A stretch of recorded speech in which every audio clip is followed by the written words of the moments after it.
Welcome to Make the Grade with the Success Doctor, Stephen Green, where you'll discover actionable strategies to help your student to reach their academic goals, to excel at standardized testing, and to plan for the college admissions process painlessly. And now, here's your host, Dr. Stephen Green. Welcome back, everyone. Dr. Stephen Green, the Success Doctor. And I am here with you at the Make the Grade podcast. As always, I want to thank you. I want to appreciate those of you who have subscribed to the podcast, who are sharing the podcast, and hopefully who are getting value from listening to it. The mission of the Make the Grade podcast is to provide actionable things that you, as a student or as a parent, can help your student with to maximize their education. My goal is that when you get done listening to this or any of the other podcasts in the series, you have things that you can do right away, literally, or maybe you're going to pause in the middle of the podcast that will help you with your education. So let's get with it. The title of today's podcast is How to Prepare for a Tutoring Session, or how to maximize your time with a tutor. Generally, if you're going to get a tutor, it's because you're trying to help yourself. You've got an investment of time. You've probably got an investment of finances. So how are you going to get the most out of it? Okay, that's the goal for today. Number one is, let's say you meet with your tutor once a week. In between, write down, make a list of things that you want to go over with the tutor. So if you're meeting with the tutor, say on Wednesday, Thursday, Friday, Saturday, Sunday, Monday, Tuesday, you're compiling a running list of things. On page 205, I have an issue with problem 12.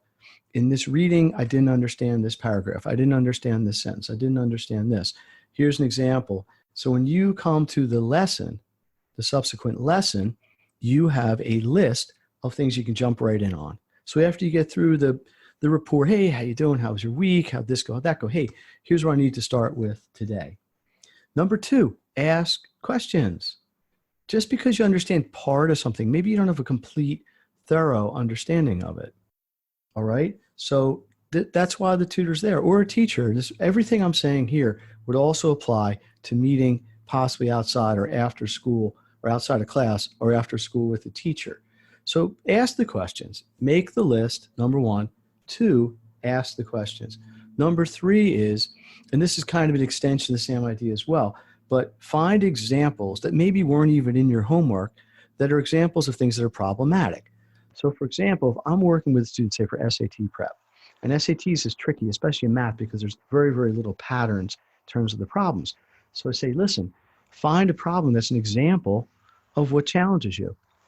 Or maybe if you're taking algebra or arithmetic or whatever, hey, on page 205, number 11, that's the kind of problem I just don't get. Maybe it's a basic problem, maybe it's a word problem, maybe it's more of a logic flow problem, but try to find examples of things that are problematic. So just to review quickly, number one, make a running list of what you need to work on. Number two, ask the questions you need to ask. Don't be shy. This is not the time to be timid. Number three is find examples of things that maybe weren't in your homework, but are still examples of what you want to work on more. This leads to number four, which I think is really important, which is to make sure you feel comfortable talking and meeting with your tutor. Rapport is really important. It's a synergistic relationship. The tutor is there to help you. You are there to benefit by working with the tutor. Sometimes the tutor's got to push you. Sometimes when I'm working with students, I got to say, hey, you can do better. Or come on, I know you're not that into this, but you got to work it. You got to do it. And you also need to be able to push yourself and find something to motivate yourself. But it starts with having a good working relationship with your tutor, which would, at least in part, include being able to communicate openly about what your academic issues are. Not beyond that necessarily, but typically that's it, or anything that's affecting your academics. Number five, and this is like one of those that I always get angry about when I see it, but as a student, make sure you know what's coming up. So if you meet with a tutor, sure, you're going to have homework. You may have things in your recent academics that you're having a little bit of issue with, but you got to make sure you know, when's your next quiz? When's your next test? When is your paper due?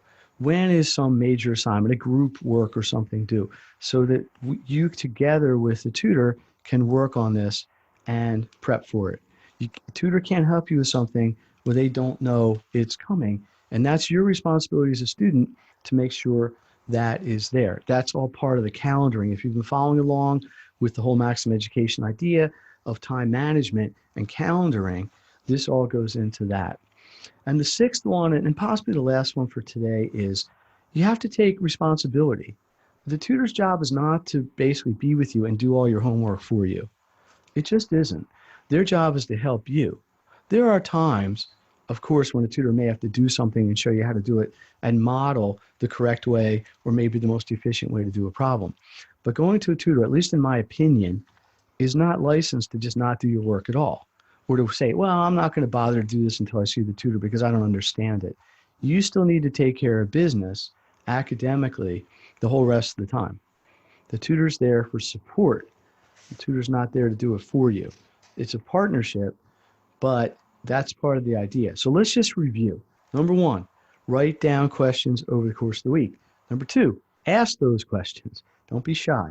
Number three, find examples that may not be in your work specifically, but would indicate things that are problematic for you. Number four, have a comfortable working relationship with your tutor and or teacher so you feel comfortable being able to do all of the above.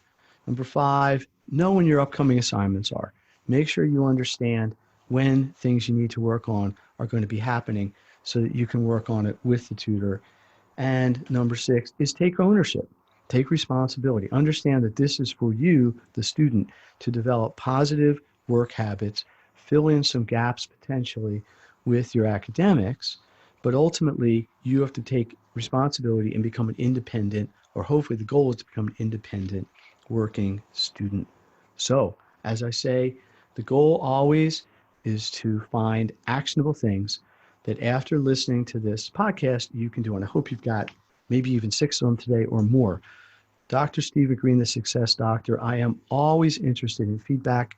I'm always interested in comments. I would love to engage with anybody who's listening to this. You can do that through my website, which is www.makethegrade.net.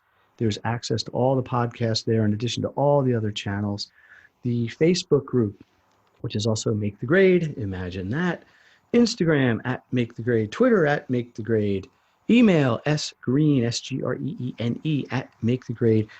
So again, please share this. The more people that get this information, the more hopefully independent, self-reliant students that we are creating and we are helping to become independent out there in the academic universe. So I appreciate it. I appreciate you listening. Thank you. Hope everybody has a great week. Again, please give me feedback. Please engage, and we'll go from there. So, Dr. Stephen Green, the Success Doctor, signing off in this episode of the Make the Grade podcast. You've been listening to Make the Grade with the Success Doctor, Stephen Green. If you enjoyed this episode, be sure to subscribe. For more resources and support, please visit makethegrade.net.